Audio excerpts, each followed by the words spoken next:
Hi guys, good morning. કેમ છો? આજનો સવારનો નાસ્તો હું બનાવી રહી છું. ઘઉંનો લોટ લીધો છે અને મકાઈનો લોટ થોડો લીધો છે અને એની અંદર મેં મેથી નાખી દીધી છે અને નાખ્યું છે લસણ અને મરચાં વાટીને નાખી દીધા છે અને ડુંગળી 3-4 ડુંગળી લીધી છે નાની નાની, એ ઝીણી ઝીણી સમારીને નાખી દીધી છે.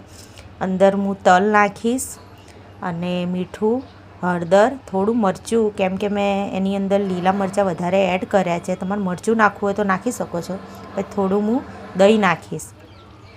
તો પછી એ બધું મિક્સ કરીને હું લોટ બાંધી લઈશ. શકો છો મેં બધું મિક્સ કરી નાખ્યું છે. હવે બધું લોટ બાંધી દઉં. બરાબર, દહીં નાખી દીધું છે, તેલ નાખી દીધું છે, હળદર, મરચું મેં થોડુંક જ એડ કર્યું છે, જોઈ શકો છો મિત્રો. મેં લોટ બાંધી દીધો છે અને અહીંયા મારી તવી બી ગરમ થઈ રહી છે. હવે બનાવું છું હું ગરમ ગરમ થેપલા. જોઈ શકો છો મિત્રો, આ દૂધ બી મેં ગરમ કરવા મૂકી દીધી છે ચા બનાવવા માટે અને આટલી બધી મલાઈ નીકળી છે મારા દૂધમાંથી, જોઈ શકો છો. મેં રોટલી વણી લીધી છે, જોઈ શકો છો તમે. હવે હું આ રોટલીને ફેરવી લઈશ.